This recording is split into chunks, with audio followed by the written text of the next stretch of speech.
siapa di Afrika itu, Nelson Mandela. Bagaimana walaupun segala macam dia membatasi diri, dia siapkan generasi berikutnya supaya ada kader penerus. Ketika kadernya kader penerus, organisasi sehat, demokrasi jalan. Itu kader pertama, kader penerus namanya. Ada kader tunggu terus. Lah ini kondisinya nggak sehat. Pasti ada KKN yang dapat jatah yang dekat-dekat lingkungan. KKN. Akibatnya ada kader yang tunggu terus. Tapi lumayan masih ada harapan. Yang lebih celaka yang ketiga, kader terus menerus. Ini sudah nggak sehat organisasi. Dari muda sampai kakek-kakek masih jadi kader. Hidup ini kan cuma nunggu giliran. Yang terberat itu kan menjaga kepercayaan. Coba. Orang seperti Pak Harto bisa turun. Gus Dur turun. Habibie ditolak laporan pertanggungan jawabnya. Bung Karno turun. Padahal sudah dinobatkan jadi presiden seumur hidup. Apa yang menyebabkan mereka turun? Kehilangan legalitas, kehilangan legitimasi. Kenapa kehilangan legitimasi? Tidak bisa menjaga kepercayaan. Tidak punya uang, bisa pinjam. Tidak punya beras, bisa minta. Tidak dipercaya, turun. Lihat kepercayaan. Orang seperti Fidel Castro, orang seperti Saddam Hussein, orang seperti Muammar Gaddafi, secara ekonomi diembargo habis-habisan oleh Amerika, dikucilkan dari pergaulan internasional. Tapi Castro tetap memimpin Kuba, Saddam tetap memimpin Irak, Gaddafi tetap memimpin Libya. Kenapa? Secara umum rakyat punya trust, percaya kepada pemimpinnya. Percaya. Percaya.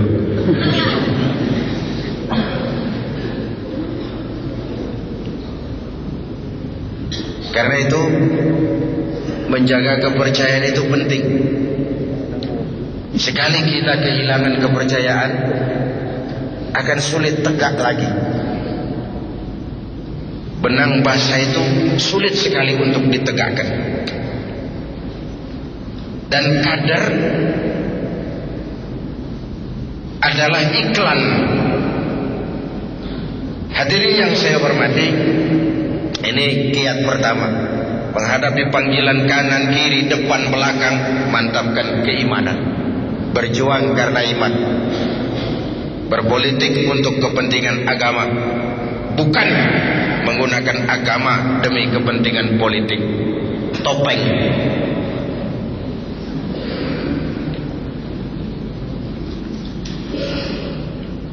Yang kedua, tetap teguh menjaga kebersamaan, solidaritas,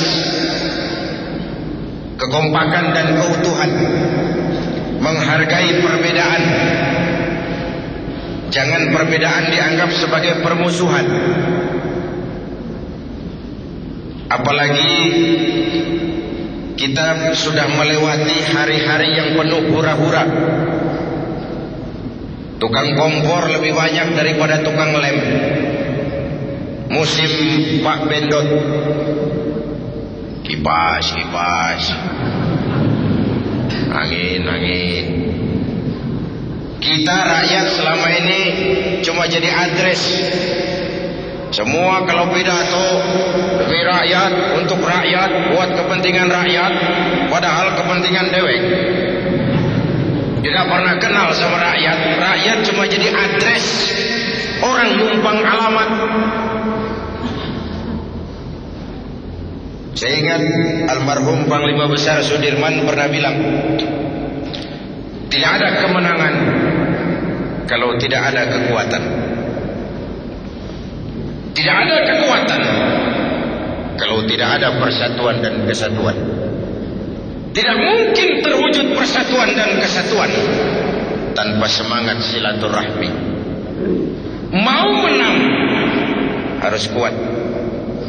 Mau kuat harus bersatu. Mau bersatu, hidupkan budaya silaturahmi. Hadirin yang saya hormati, begitulah kebersamaan yang kita perlukan, walaupun tidak harus selalu bersama-sama. Sehingga dengan kebersamaan, saya yakin kita akan bisa menata hari esok yang lebih baik buat bangsa, negara, dan agama yang kita cintai ini. Kemudian yang ketiga, berjuanglah sebagaimana harusnya, tapi jangan lupa sandaran vertikal kita, minta tolong kepada Allah Subhanahu wa ta'ala. Kalau kita hitung sejak Juli sampai sekarang, begitu cepat perubahan terjadi. Juni, Juli, mulai dari digelarnya sidang istimewa, dicabutnya mandat yang diberikan kepada Gus Dur, dikukuhkan Bu Mega sebagai presiden, dipilih Pak Hamzah sebagai wakil presiden. Itu semua mengingatkan kita kepada kebenaran firman Tuhan, wa tilkal ayyamu nutawiluha bainan nas. Hari itu kami putar di antara manusia. Ada saat datang, ada waktu pergi, ada hari lahir, ada saat kembali. Hidup cuma nunggu giliran. Cuma biasanya antrian itu kacau. Kalau yang depan tidak tahu diri, yang belakang dorong-dorong.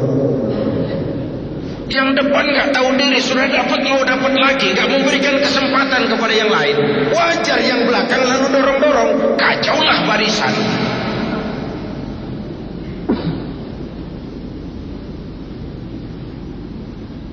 Hadirin yang saya hormati,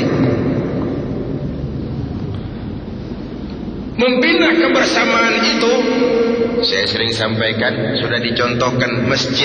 Inilah pusat integrasi total kita. Dari mana dimulai? Dari hal yang paling mendasar. Pertama, siapapun masuk masjid, copot sandal, buka sepatu. Tidak ada warga negara kelas 1 di republik ini. Semua sama. Mau bicara demokrasi, mau bicara keadilan, mau bicara reformasi, rohnya di situ. Jangan ada warga negara kelas 1 di republik ini. Semua sama di hadapan hukum.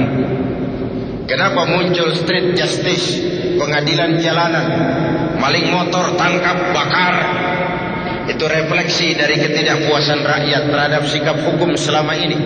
Di mana rakyat melihat kalau yang kecil salah, hukum cepat-cepat ditegakkan. Yang besar salah, orang diam pura-pura tidak mengerti. Itu yang melukai rasa keadilan. Wajar lalu muncul street justice, pengadilan-pengadilan jalanan. Mari kita mulai lagi dari masjid. Jangan ada warga negara kelas 1 di republik ini. Jabatan bukan lagi kekuasaan dan fasilitas, tapi pengabdian, kerja bakti. Negara sedang sakit.